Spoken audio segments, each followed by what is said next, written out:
দর্শক, বছর ঘুরে আবার এসেছে সেই স্মৃতি মেদুর 15ই আগস্ট, এক বিভীষিকার দিন। ৩৫ বছর আগে এমনই এক 15ই আগস্টের ভোররাতে কিছু বিপথগামী সেনা সদস্য সপরিবারে হত্যা করেছিল বাংলাদেশের স্বাধীনতা সংগ্রামের অবিসংবাদিত নেতা, বাংলাদেশের স্রষ্টা বঙ্গবন্ধু শেখ মুজিবুর রহমানকে। আজ আমরা শোকাভারে নত। এখন দেখবেন বাংলা টেলিভিশন কানাডা নির্মিত বঙ্গবন্ধু শেখ মুজিবুর রহমানের রাজনৈতিক জীবনভিত্তিক একটি প্রামাণ্যচিত্র চেতনায় মুজিব। তার আগে একটি ছোট্ট বিজ্ঞাপন বিরতি, সাথে থাকুন।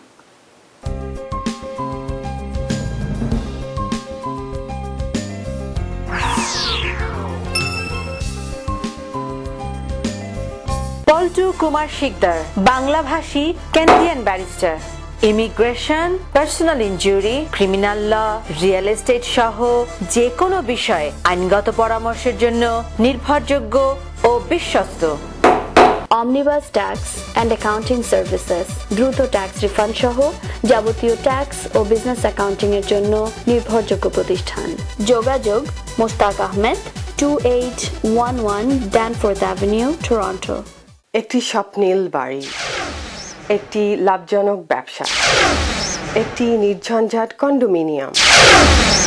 আপনার এমন সব স্বপ্ন পূরণে অভিজ্ঞ রিয়েল এস্টেট এজেন্ট শাহজাদ একটি বিশ্বস্ত নাম।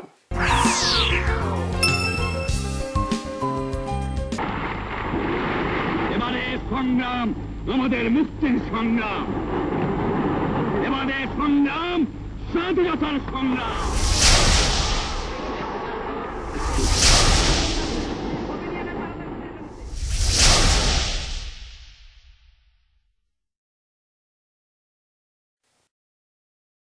যতদিন রবে পদ্মা মেঘনা যমুনা তিতাস বহমান, ততদিন রবে কীর্তি তোমার শেখ মুজিবুর রহমান। দিকে দিকে আজ অশ্রু গঙ্গা, রক্ত গঙ্গা বহমান। নাই নাই ভয়, হবে হবে জয়, জয় মুজিবুর রহমান। শোনো একটি মুজিবরের থেকে লক্ষ মুজিবরের কণ্ঠস্বরের ধ্বনি, প্রতিধ্বনি আকাশে বাতাসে ওঠে রুনি।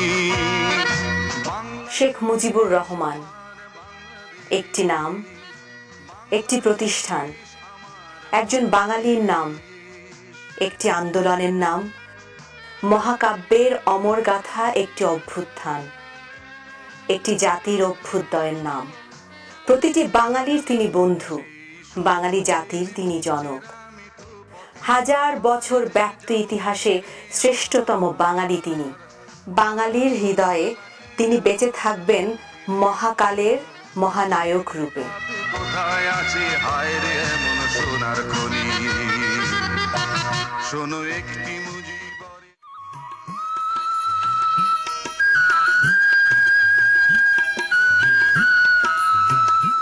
তৎকালীন ব্রিটিশ ইন্ডিয়ার ফরিদপুর জেলার গোপালগঞ্জ মহকুমার টুঙ্গিপাড়া গ্রামের এক সাধারণ মধ্যবিত্ত পরিবারে শেখ মুজিবুর রহমান জন্মগ্রহণ করেন 1920 সালের 17ই মার্চ তারিখে। মধুমতির তীর ঘেঁষা, সবুজে শ্যামলে ঘেরা, শান্ত সুনিবিড় টুঙ্গিপাড়ার সাধারণ মানুষের সুখ দুঃখ হাসি আনন্দের মাঝে বড় হয়ে উঠেছেন শেখ মুজিব। বাবা শেখ লুৎফর রহমান ও মা সাহারা খাতুনের 6 সন্তানের মধ্যে মুজিব তৃতীয়।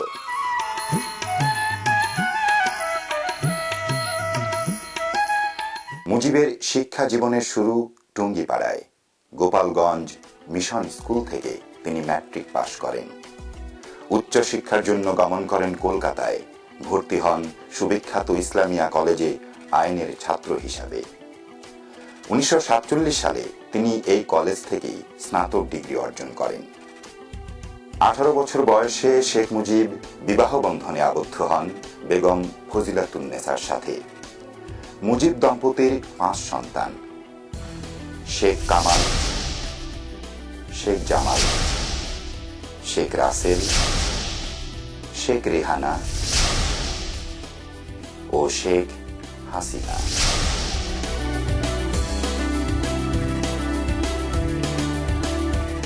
মানবদরদী মুজিব ছোটবেলা থেকেই লেখাপড়া খেলাধুলার পাশাপাশি নিরন্ন নিরাশ্রয়ী খেটে খাওয়া মানুষের সংস্পর্শে আসেন, উপলব্ধি করতে শেখেন তাদের দুঃখ কষ্ট বেদনা।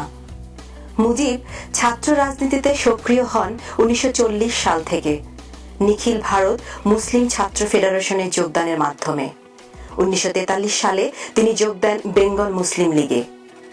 1946 সালে তিনি কলকাতা ইসলামিয়া কলেজ ছাত্র সংসদের সাধারণ সম্পাদক নির্বাচিত হন। 1947-এ দেশ বিভাগের পরে মুজিব ফিরে আসেন ঢাকায়, গঠন করেন পূর্ব পাকিস্তান মুসলিম ছাত্রলীগ।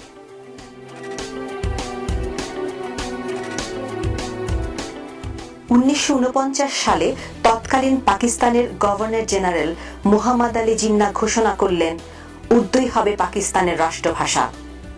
প্রতিবাদে ফেটে পড়ল পূর্ব বাংলার মানুষ। মুজিব তখন জেলে। রাজবন্দী মুজিব জেল থেকেই এর তীব্র প্রতিবাদ জানালেন।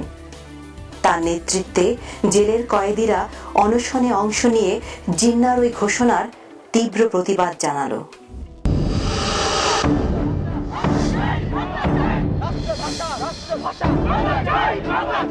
শেখ মুজিবুর রহমানের দলীয় রাজনৈতিক নেতৃত্বের সূচনা ঘটে 1949 সালে পূর্ব পাকিস্তান আওয়ামী মুসলিম লীগের প্রতিষ্ঠাকালীন সময়ে এই সংগঠনের যুগ্ম সম্পাদক নির্বাচিত হওয়ার মাধ্যমে। 1953 সালে তিনি আওয়ামী মুসলিম লীগের সাধারণ সম্পাদক নির্বাচিত হন। 1966 থেকে 1974 পর্যন্ত মুজিব আওয়ামী লীগের সভাপতির দায়িত্ব পালন করেন। 50-এর দশকে পাকিস্তান রাষ্ট্রের শুরু থেকেই তিনি ছিলেন বাঙালিদের স্বার্থ রক্ষার এক অকুতোভয় সৈনিক। এই সমসাময়িক সময়ে মুজিব রাজনীতির দীক্ষা নেন হোসেন শহীদ সোহরাওয়ার্দী, শেরে বাংলা একে ফজলুল হক, মাওলানা আব্দুল হামিদ খান ভাসানী প্রমুখ নেতৃবৃন্দের কাছে। একজন বাস্তববাদী রাজনীতিক হিসাবে 60-এর দশকে তার রাজনৈতিক উত্থান ঘটতে থাকে। পাকিস্তান রাষ্ট্র কাঠামোতে বাঙালির রাজনৈতিক অর্থনৈতিক অধিকার ও স্বশাসনের দাবিতে মুজিব ছিলেন সদা সোচ্চার। 1966 সালে তিনি উত্থাপন করেন তার ঐতিহাসিক 6 দফা দাবি। বাঙালির প্রাণের দাবি, বাঁচার দাবি এই 6 দফার পক্ষে মুজিব গণসংযোগে বেরিয়ে পড়লেন বাংলার প্রত্যন্ত অঞ্চলে। ছাত্র যুবক, কৃষক শ্রমিক, কামার কুমার তাঁতি জেলে বাংলার আপামর জনতা এই 6 দফাকে গ্রহণ করলেন। সারা বাংলায় প্রতিষ্ঠিত হল শেখ মুজিবের একক রাজনৈতিক নেতৃত্ব। বাঙালির স্বার্থ রক্ষায় শেখ মুজিবের আপোষহীন রাজনৈতিক অবস্থানে ভীত সন্ত্রস্ত তৎকালীন পাক সামরিক জান্তা আইয়ুব খান তাকে কারারুদ্ধ রাখার নীতি গ্রহণ করল। শুরু হলো মুজিবের বিরুদ্ধে একের পর এক ষড়যন্ত্রমূলক মামলা। এক মামলায় জামিন লাভ করে জেল থেকে বেরোতেই আরেক মামলায় জেল গেটেই তাকে গ্রেপ্তার। শেখ মুজিবের বিরুদ্ধে এমনই চলতে থাকে আইয়ুব শাহীর জুলুম নির্যাতন। 23 বছরের পাকিস্তানি শাসনামলের 12 বছরেই মুজিবকে কাটাতে হয়েছে জেলে। বাকি 11 বছর কোনো না কোনোভাবে পাকিস্তানি নিরাপত্তা কর্মীদের সেন দৃষ্টির মধ্যে কেটেছে মুজিবের জীবন। 1968 সালে পাক সামরিক সরকার মুজিবের বিরুদ্ধে দায়ের করে আগরতলা ষড়যন্ত্র মামলা নামে মিথ্যা রাষ্ট্রদ্রোহের মামলা এবং শুরু করে বিচারের নামে প্রহসন। এই মামলায় অন্তরীণ থাকা অবস্থায় মুজিবের জনপ্রিয়তা যেন আকাশ ছুঁয়ে যায়। তার মুক্তির দাবিতে সারা বাংলা যেন এক বিদ্রোহের অগ্নিগিরিতে পরিণত হয়। পূর্ব পাকিস্তানে বন্ধ হয়ে যায় পাকিস্তান সরকারের চাকা। গণবিক্ষোভে অচল পাক সরকার 1969-এর 22 ফেব্রুয়ারি শেখ মুজিবকে বিনা শর্তে মুক্তি দিতে বাধ্য হয়। 23 ফেব্রুয়ারি 1969 সর্বদলীয় ছাত্র সংগ্রাম পরিষদ রমনার রেসকোর্স ময়দানে মুজিবের সম্মানে এক গণসংবর্ধনার আয়োজন করে। লক্ষ জনতার এই সমাবেশে কৃতজ্ঞ বাঙালি জাতি শেখ মুজিবুর রহমানকে বঙ্গবন্ধু উপাধিতে ভূষিত করে। বঙ্গবন্ধুর সম্মোহনী নেতৃত্বে 1970-এর সাধারণ নির্বাচনে 6 দফার পক্ষে বাংলার মানুষ নিরঙ্কুশ রায় দেয়। পাকিস্তানের জাতীয় পরিষদের 313টি আসনের মধ্যে আওয়ামী লীগ 167টি আসনে জয়লাভ করে একক সংখ্যাগরিষ্ঠ দল হিসাবে আত্মপ্রকাশ করল। কিন্তু পাক সামরিক জান্তা বাঙালির হাতে ক্ষমতা হস্তান্তরে প্রস্তুত নয়, শুরু করল ষড়যন্ত্র। বঙ্গবন্ধু এই ষড়যন্ত্রের বিরুদ্ধে গর্জে উঠলেন আবার। Nobody should play with the fire. Nobody should try to suppress the 70 million people. When they are determined to achieve something, nobody can suppress them. Today, tomorrow, or day after tomorrow, they must win. Everything is collapsed. There is no administration. The people are obeying my order, not their order. Legally, I am the authority because people have voted to me.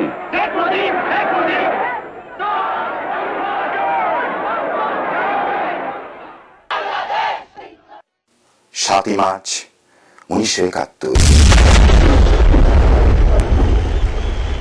এলো সে ঐতিহাসিক দিন। বাঙালি জাতির অভিসংবাদিত নেতা বঙ্গবন্ধু শেখ মুজিবুর রহমান ঢাকার racecourse ময়দানে লক্ষ লক্ষ মানুষের জনসমুদ্রে স্পষ্ট করলেন বাঙালির অবস্থান। সুস্পষ্ট নির্দেশনা দিলেন জাতিকে, ঘোষণা করলেন স্বাধীনতা সংগ্রামের রূপরেখা। আজ বাংলার মানুষ মুক্তি চায়, বাংলার মানুষ বাঁচতে চায়, বাংলার মানুষ তার আশা অধিকার চায়।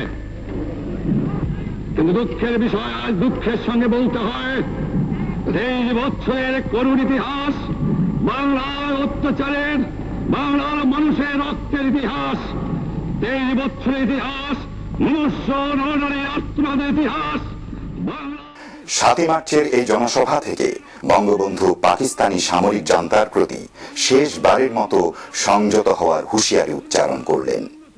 অ্যাসেম্বলি কল করেছেন, আমার দাবি মানতে হবে। প্রথম, সামরিক আইন মার্শাল ল উদ্ধ করতে হবে। সমস্ত সামরিক বাহিনীর লোকদের ব্যারাকে ফেরত দিতে হবে। যেভাবে হত্যা করা হয়েছে তার তদন্ত করতে হবে। আর জনগণের প্রতিনিধির কাছে ক্ষমতা হস্তান্তর করতে হবে। তারপরে বিবেচনা করে দেখব আমরা অ্যাসেম্বলিতে বসতে পারবো কি পারবো না।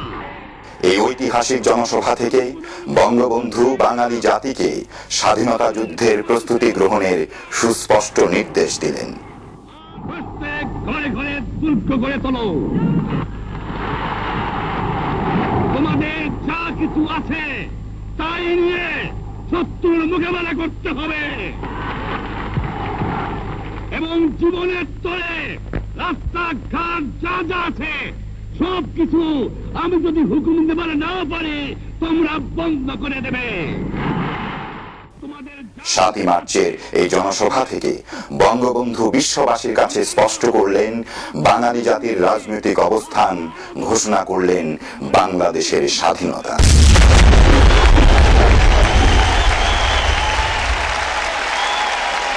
তোমাদের যা কিছু আছে তাই নিয়ে প্রস্তুত থাকো। মনে রাখবা, রক্ত যখন দিয়েছি রক্ত আরো দেব, এদেশের মানুষকে মুক্ত করে ছাড়বো ইনশাআল্লাহ। এবারে সংগ্রাম আমাদের মুক্তির সংগ্রাম, এবারে সংগ্রাম স্বাধীনতার সংগ্রাম।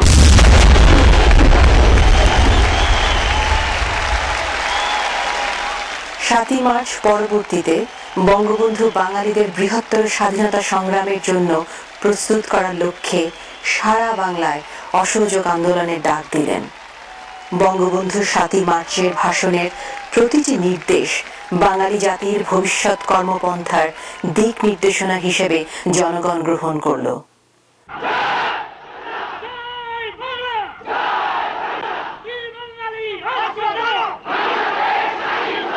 71-এর মার্চের দ্বিতীয় তৃতীয় সপ্তাহে পূর্ব বাংলায় বঙ্গবন্ধু নির্দেশে পালিত হল হরতাল, অসহযোগ আন্দোলন। অফিস আদালত, কলকারখানা, দোকানপাট সবই অচল, বন্ধ হয়ে গেল পাকিস্তান সরকারের টাকা। 25 মার্চ 1971 রাত্র দ্বিপ্রহর।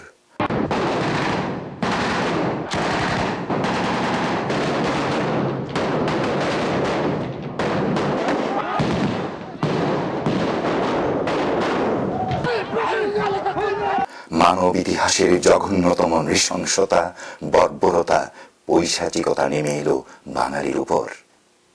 পাক সামরিক জান্তা রাতের আধারে ঝাঁপিয়ে পড়ল নিরস্ত্র বাঙালির উপর, হত্যা করল হাজার হাজার মানুষ। এই সাথে বন্ধ হলো রাজনৈতিক সমঝোতার সমস্ত দরজা। বঙ্গবন্ধুকে গ্রেপ্তার করে পাকিস্তানের কারাগারে পাঠিয়ে দেয়া হলো।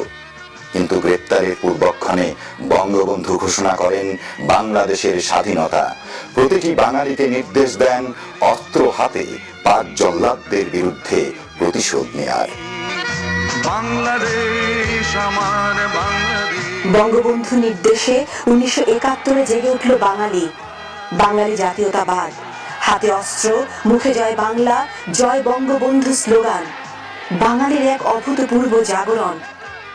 কে রোধে তার অগ্রযাত্রা?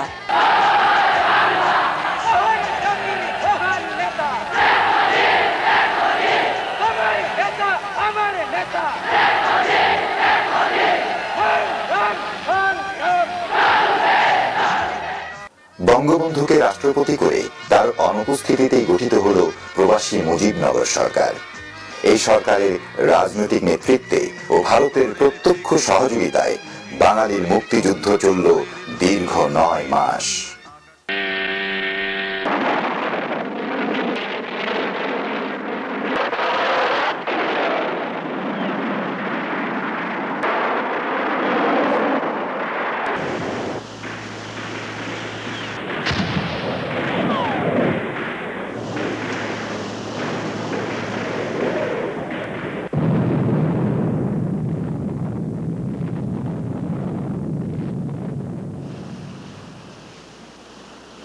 অবশেষে 1971 16 ডিসেম্বর 30 লক্ষ বঙ্গবীরের রক্ত এবং লক্ষ বীরাঙ্গনার সম্ভ্রমের বিনিময়ে পরাজিত হল পাকিস্তানি পিশাচেরা। স্বাধীন হল বঙ্গবন্ধুর সোনার বাংলা।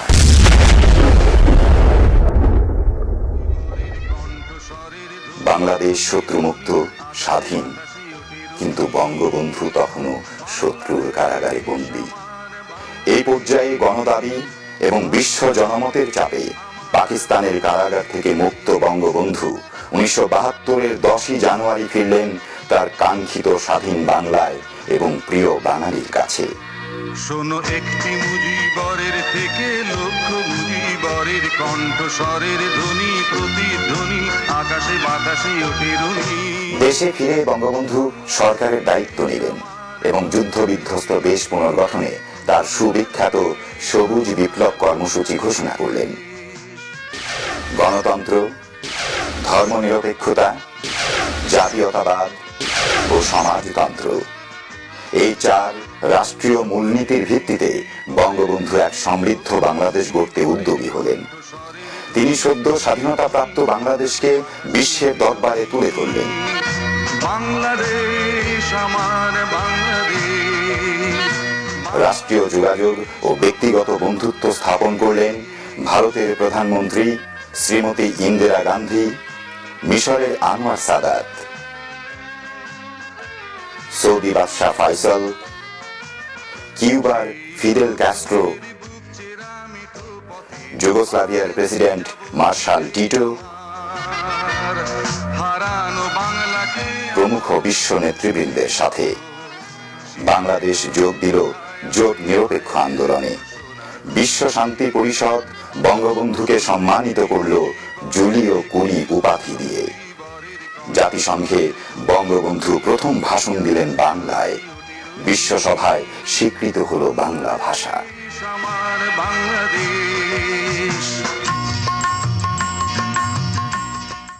স্বাধীনতা যুদ্ধের পরাজিত শত্রু ও সাম্রাজ্যবাদীরা চক্রান্ত শুরু করল বঙ্গবন্ধুর বিরুদ্ধে।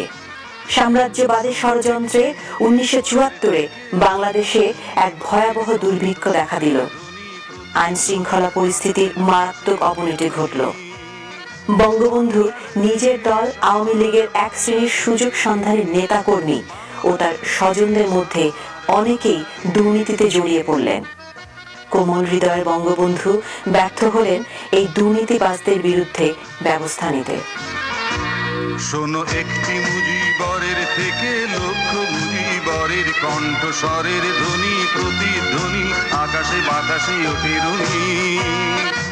খাদ্যাভাব, আইন শৃঙ্খলার অবনতি ও সাম্রাজ্যবাদের চক্রান্ত ইত্যাদি প্রতিকূলতা রাজনৈতিকভাবে মোকাবিলা করার উদ্দেশ্যে দেশের সকল রাজনৈতিক দল বাতিল করে বঙ্গবন্ধু গঠন করলেন একদলীয় শাসন ব্যবস্থা, যা বাকশাল নামে সমধিক পরিচিত। কিন্তু সাম্রাজ্যবাদী প্রচারযন্ত্র এই বাকশাল ব্যবস্থাকে মুজিবের একনায়কতন্ত্র প্রতিষ্ঠার প্রয়াস বলে ব্যাপক প্রচার চালালো।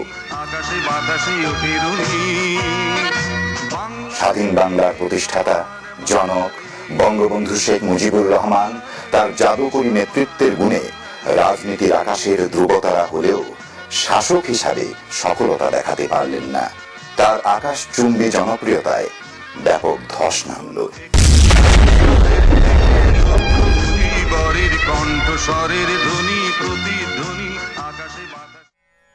1975-এর 15ই আগস্ট ধানমন্ডির 32 নম্বরের নিজ বাড়িতে পরিবার পরিজন নিয়ে ঘুমিয়েছিলেন বঙ্গবন্ধু।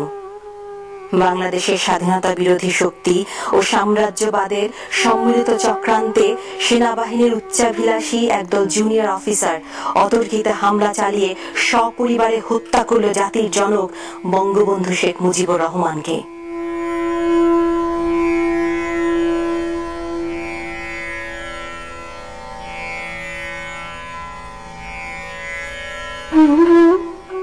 রাতে নির্জনতাকে ছাপিয়ে মেশিন গানের কর্কশ শব্দে সংঘটিত হল ইতিহাসের এই জঘন্যতম হত্যাকাণ্ড।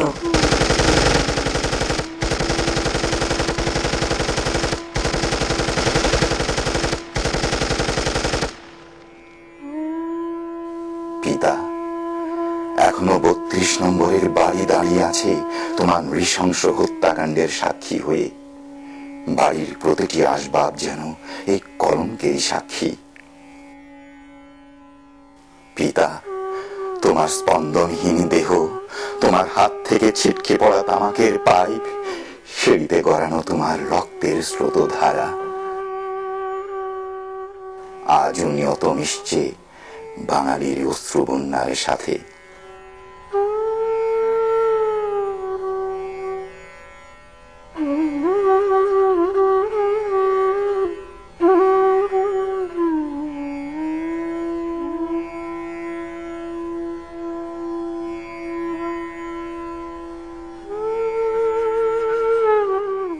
সেই কবিতাটি লেখা হয় নাই, লিখিবেন কোন কবি। সেই কবিতাটি কবিতা তো নয়, মুজিবের মুখছবি।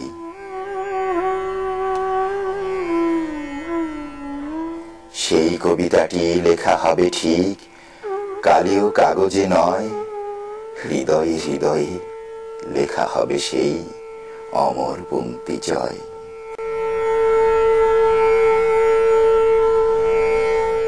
সেই কবিতাটি পড়বে দাঁড়িয়ে মানুষের সাথে পাখি।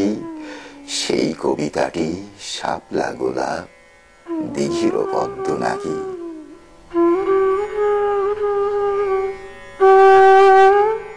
সেই কবিতাটি লেখা হয় নাই, লিখিবেন এক কবি। হয়তো সে কোনো কবিতাই নয়, মুজিবের মুখছবি।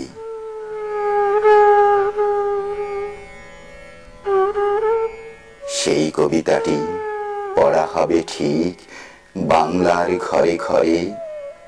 সেই কবিতাটি দুফোঁটা অশ্রু মানুষের অন্তরে।